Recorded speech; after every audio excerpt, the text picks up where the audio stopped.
Ustedes aquí intentando esta transmisión nuevamente. Pues ayer estábamos hablando de conceptos que tienen que ver con el artículo 3 constitucional y llegábamos a la cuestión de la educación integral. Pero el día de hoy trato de hacer una idea sobre una pregunta. ¿Cómo le parecería a usted, profesor? ¿Cómo le parecería esta idea de una educación integral que partiera de la salud? Porque los problemas de los que se hablan en educación vienen desde la educación integral y la parte integral debe de enlazarse con la armonía, con la educación armónica. Una educación, dado que estoy hablando, tratando de orientar mi discurso hacia las habilidades socioemocionales, tendría que hablar de una educación con salud, con paz, con amor, con belleza, con felicidad, sobre todo en este campo que nos ocupa, que son las habilidades socioemocionales. Si el maestro no tiene salud, le resultaría difícil lograr que sus alumnos desarrollaran la idea de la salud preventiva, ¿sí? Esta idea de la salud preventiva y el cuidado de ella, un enfoque preventivo de la salud y las prácticas relacionadas con ella. La salud, podemos decir, que es el estado natural del hombre. El hombre, usted puede tener todo, pero si no tiene salud, no tiene nada. La salud es de primera importancia y la pregunta es si la salud mental no cuenta. Claro que cuenta y es verdaderamente esencial. Es esencial, es de primer orden, porque cada vez que vemos enfermos, vemos más enfermedades originadas por la presión de la vida cotidiana. Vemos profesionales enfermos por las excesivas cargas administrativas, por la intensidad de la jornada y la continuidad de la jornada, como lo señaló el profesor Roberto Correu desde la Universidad Pedagógica Nacional. Correu hizo una serie de reflexiones sobre los aspectos que se señalan, es decir, cuáles son estas cargas excesivas, cuál es la intensidad de la jornada. Agrega, y yo diría que como él, las amenazas recibidas por los profesores a partir de las evaluaciones de permanencia, que han generado situaciones difíciles mentalmente en los profesores. A nadie le gusta sentirse amenazado y las reacciones de los maestros son diversas en la parte física y en la parte mental del propio sujeto. Entonces, ¿qué se puede esperar de una educación emocional cuando los profesores somos débiles en ella? El primero que se señala soy yo. Ustedes no se señalen, pero déjenme señalar. Cuando los profesores tenemos muchos problemas que no sabemos cómo resolver. Estos problemas, cuando nosotros, los profesores, no sentimos o no tenemos la estabilidad emocional, porque reiterando que si el enfoque es señalado como humano, en otras líneas puede aparecer ese enfoque inclusive como competencial. Y además, a lo largo del texto también dejan sentir inclusive que puede ser socioemocional, porque esta parte del área socioemocional, de la educación socioemocional, permea todo el plan, permea todo el currículum.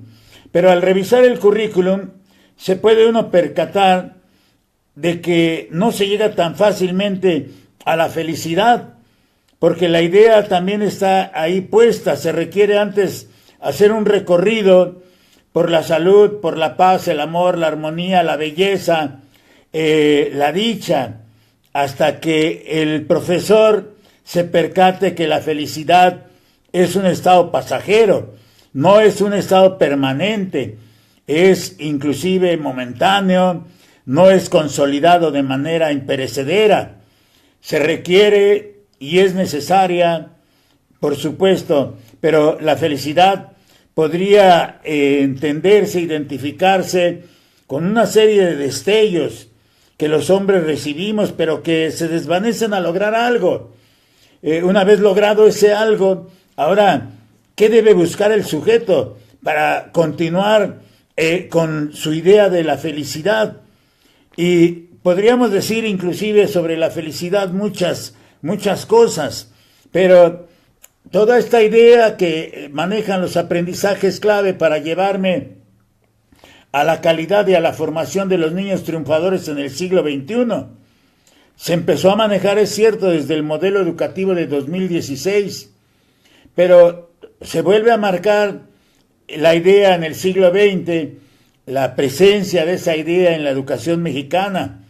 Si yo revisara los años 80, cuando todavía se hablaba de planeación a largo plazo y posteriormente se empezó a hablar de la escuela de calidad, llegó entonces la planeación estratégica y se colocó en la escuela en la década de los 90.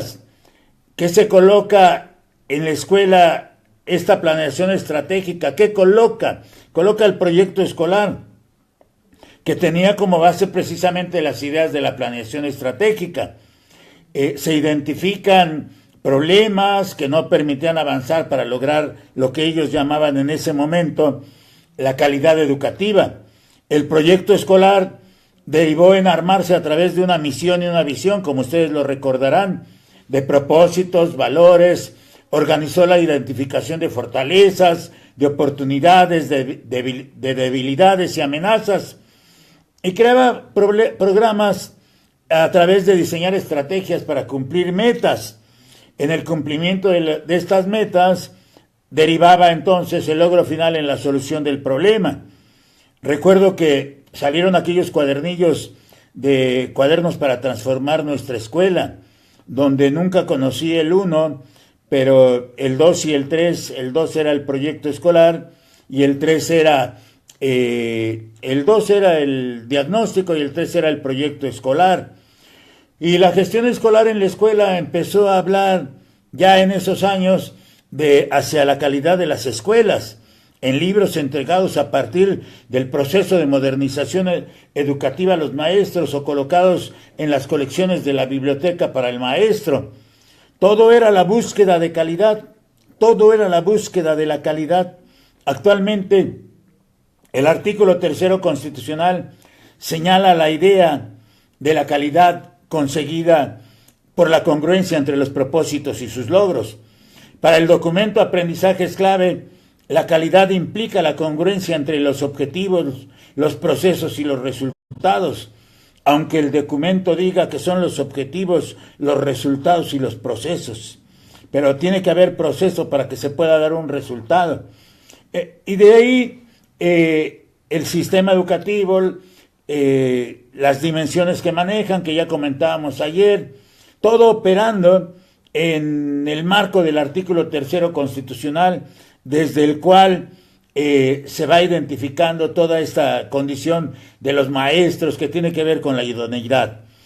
Por ello, el modelo educativo incluye toda esta parte de la calidad, la inclusión, la laicidad y la gratuidad.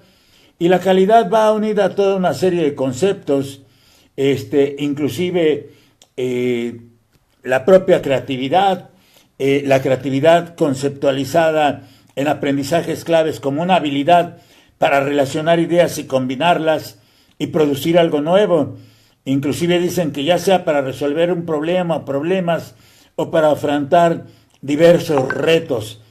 Y yo creo que la creatividad se caracteriza por la innovación y por la originalidad, pero no creo que se llegue tan fácilmente a la situación de la creatividad. Si veo el concepto de calidad que se ha medido a través de aspectos cuantitativos, yo observaría un discurso que conocí en diciembre de 2016, más o menos creo que fue como el 6, entre el 1 y el 6 de diciembre de 2016, cuando el secretario Nuño habla de los resultados de PISA. Desde ahí entonces yo puedo ir observando cómo se da esta idea de la calidad. Y yo escribí en aquel momento, porque lo dije para un video, que lo que sucedía la semana pasada, estaba hablando en 2016, porque ese video lo grabé yo el 11 de diciembre, que era un domingo. Y la semana pasada, la mitad de la semana era como día 3. Lo que hace es que dan a conocer los resultados y yo decía que es para hablar en números redondos. Seguimos teniendo problemas en ciencias y en matemáticas. Eso es lo que se dice en 2006. Y la pregunta que hacía yo, ¿qué está sucediendo entonces cuando escuchamos a la autoridad educativa en una entrevista radiofónica decir que el problema es el viejo modelo?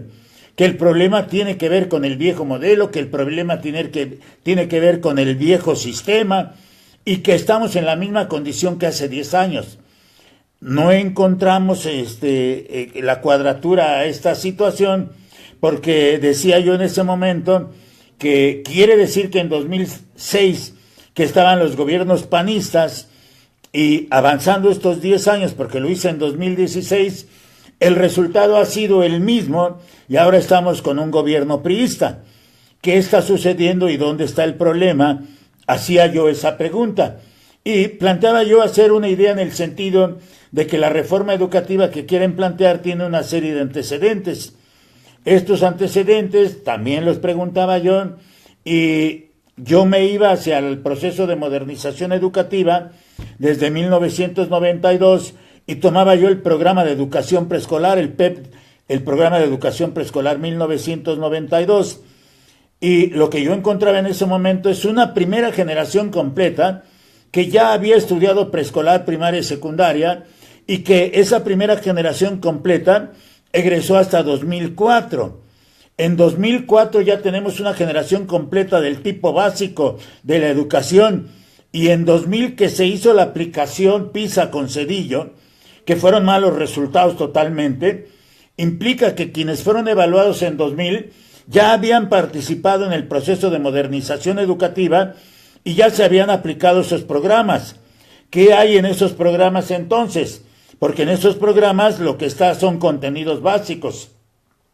Está desarrollo de habilidades intelectuales y de reflexión, está el proyecto escolar, están también las reuniones de carácter técnico con directores escolares, está de igual manera la organización por ejes y está el concepto de enfoque.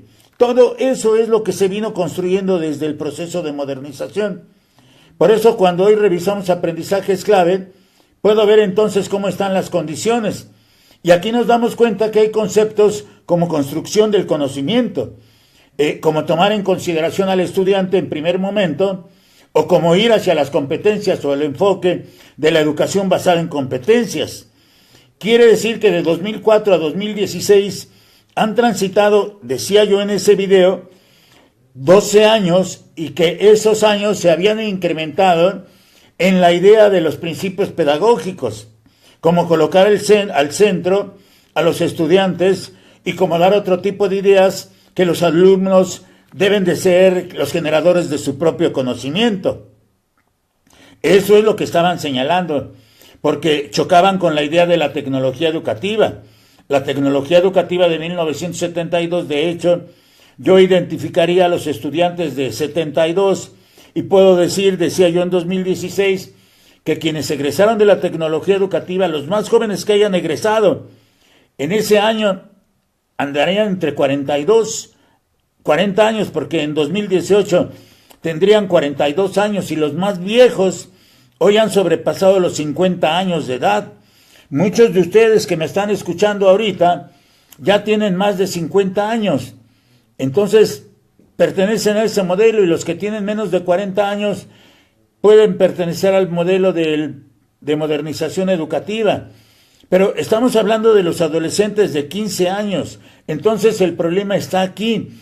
Del proceso de modernización educativa, lo que hoy es, o en ese momento era, en 2016, el proceso de la reforma integral para la educación básica y el acuerdo 592, incluido hasta la reforma de 2016. Entonces la pregunta que yo le hacía al secretario, ¿quién es el viejo sistema? Porque no lo identifico. ¿Quién es el viejo modelo del que nos están hablando las autoridades educativas con ese nuevo modelo educativo para la educación obligatoria? ¿Acaso a los únicos que puedo identificar sería la corriente neoliberal, el liberalismo social, el arrebato que se hizo de lo que sería la identidad profesional, porque nos la empezaron a arrebatar, o de la identidad gremial y de la autoridad del maestro, como nos hicieron en las escuelas, porque nos arrebataron la autoridad, o le arrebataron la autoridad a quienes se dejaron? Entonces, ¿a quiénes, decía yo en 2016, a quiénes se va a tener que combatir? Porque no podemos avanzar así. Se ha olvidado y se critica mucho a la memorización, por ejemplo. Se critica mucho que se exijan aprendizajes puntuales, pero lo que está visto con los resultados que nos dan es que nuestros alumnos de 15 años ni construyen, ni tienen conocimientos puntuales. Y eso lo digo ahorita en 2018. Está sucediendo ese problema, a menos que ustedes como maestros en la práctica me digan que no es cierto. Podemos entonces ver que la tal mentada y tan mentada calidad brilló por su ausencia, porque al final los resultados son los que hablan. Soy Manuel Quiles Cruz, maestros, les agradezco mucho su atención, y aquí estoy viendo, nada más quiero repasar un poquito. Aquí hay un buen número de compañeros. Maide, Mariela Gómez, Oscar Ricardo Suárez, muchas gracias. Elizabeth Castillo, María Luisa, Elizabeth Castillo, Gabriela Mercado, Elizabeth Castillo nuevamente, Nancy Carranza, Edith Valenzuela, Luis Joel González, saludos hasta allá. Griselda Soto Ruiz, Lisbeth Araceli Sánchez, muchas gracias. Pate Contreras, muchas gracias. Las directoras están aquí.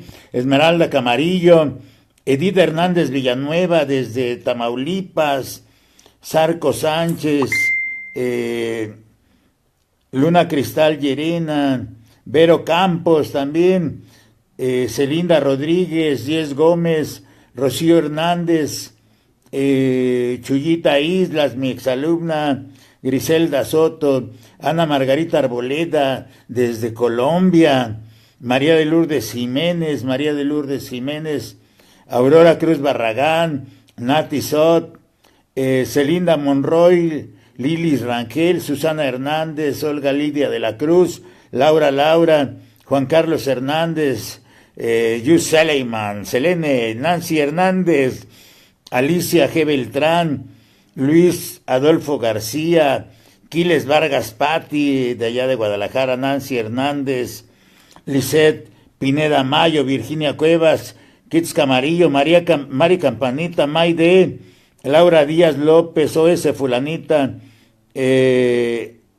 Habite Super, Roberto Rodríguez Ramírez, Rosalina Sánchez, Ana Luisa, Alejandra Cruz, muchos, Cielo Tus, Norma Ramírez, Rocío Hernández, Giovanna Valencia, San Valdés, Bárcenas, Anselmo, Ana Laura Ávila, Roberto Rodríguez, Maribel Martínez, Miguel Santiago, Leonardo López, Juan López Gómez, Juan Antonio Chi de Campeche, Marx Orr también, salud para ti, María de Lourdes Jiménez Ojeda, Tere Queza, Daniel Salgado de Tijuana, Fer Briones, María de Lourdes Edgar Villega, María Isabel García Arroyo, Lourdes López, bueno, muchos compañeros, muchos maestros a los cuales les agradezco.